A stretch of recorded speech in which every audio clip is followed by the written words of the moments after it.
Shalom Aleichem, blessed souls, this is Dhamma Tov, Danzos Yekumen, calling out to everyone to have a blessed day today and the day of their destiny.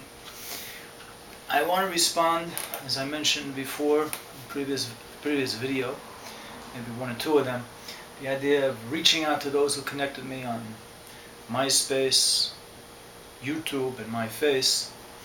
And so I'd like to briefly shout out to Majab Salu, who made a channel comment a week ago. Bless you, our brother. J. Ben Noach, who 2 weeks ago wrote, realize that we who live by the Torah, be we Jew or non-Jew, among the greatest human beings who have ever lived. Thank you for your invigorating teaching. And finally, PEOT32, I guess you say PEOT32, what a great comment you left both personally. Read as the learning point that is embedded in it. Sorry for my late reaction. Hope you had a good Shabbat. Again, thanks. God bless. So I'm responding back to PEOT32, and hope you don't mind me responding as well, very tardily. But in particular, I want to respond, blessed souls, to the comment that was made by J. Ben Noach, that those who learn Torah or live by the Torah are the greatest human beings ever lived. Because this is a very serious matter, because we don't want to promote the idea that just because we learn Torah, we are the greatest.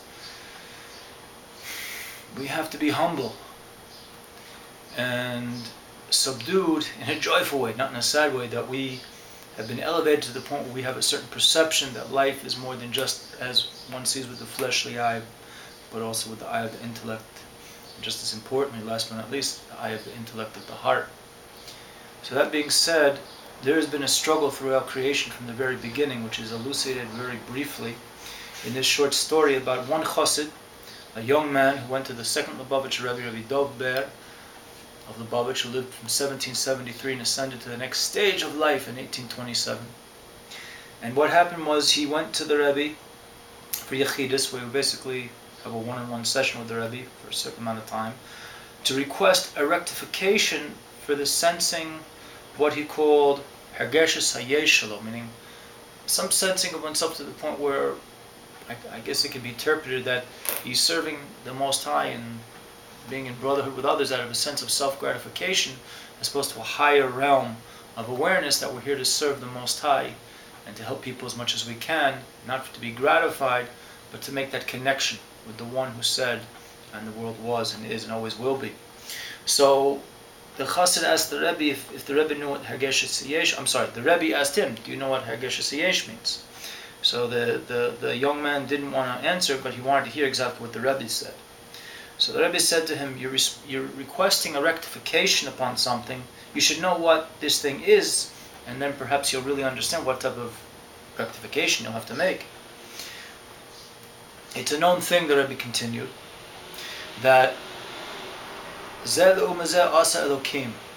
that the Creator in His infinite wisdom, which is not our wisdom, made balancing forces in the creation. So if there's a side of holiness, there's a side that opposes holiness.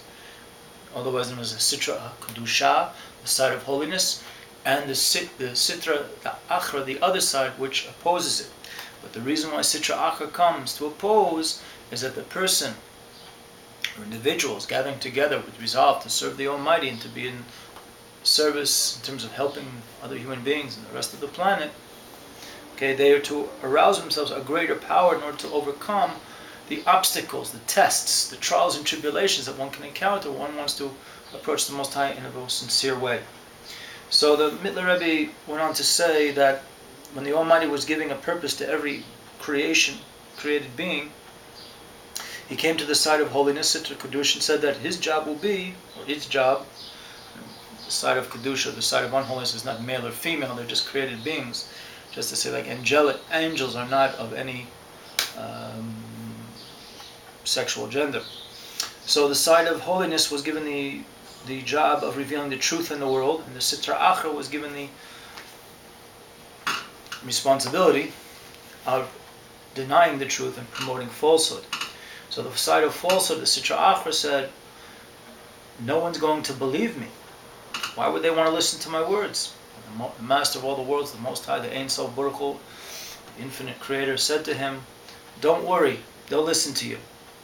What will be my name? Asked the Sitra Achra.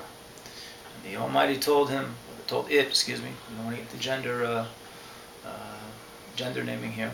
The Nachash Kadmoni, primordial snake. So the Sitra Achra, the side of unholiness, said, just my name alone will bring pachad, dread, upon anyone who comes close to me if I try to fool them.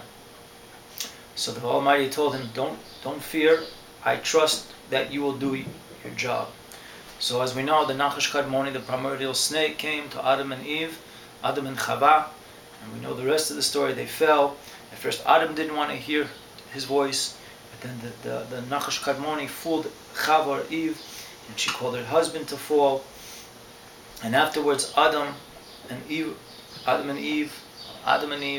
Chava had tremendous regret, and he fasted out of himself until the point his teeth grew black from abundant fasts. So at that point the side of unholiness came to the Master of the Lord and said, take my soul, no one's going to listen to me anymore. The Creator said to him, don't fear, I'm going to give you a new name, and this time you'll be called the Malach HaMavos, the angel of death. And the angel of death was doing quite a good job, as we know, because after Adam and Chava left the Garden of Eden, they were sentenced to die, and all of their descendants, which is us, blessed souls, that all of us must make the circuit of life from the beginning, leaving our mother's womb and going into the world and eventually returning to the dust that we originally formed from, not us particularly, but our forebears, our original parents, Adam and Chava. Adam and Eve, who came from the dust and returned to the dust, and originally we came from the dust, although we, in this time that we're born in, we come from a mother's womb, eventually we shall all return to the dust, to that glorious day of Techiyat HaMesim, the resurrection of those who sleep in the dust. May those who rest and dwell in the dust rise up and sing songs of joy at that great and awesome moment of the resurrection. So at that point, Abraham and Sarah, his wife, his valiant wife, his Eshet Chayil, came and started educating the world about Elokus, godliness. And the Sitra Achra came before the Most High, and he said he has no more help to be successful, because Abraham and his wife are doing such great things, I can't do anything against them. At that point the Most High told him, don't worry, I'll give you a new name. And now your name will be the Satan, and you will be able to fool people, because they won't be able to tell if you're something who will damage or someone who will help them. And you'll be able to go with this name, and you'll be very successful. Well, this will be part one, because we're running out of time on this YouTube framework that we're trying to make this video on.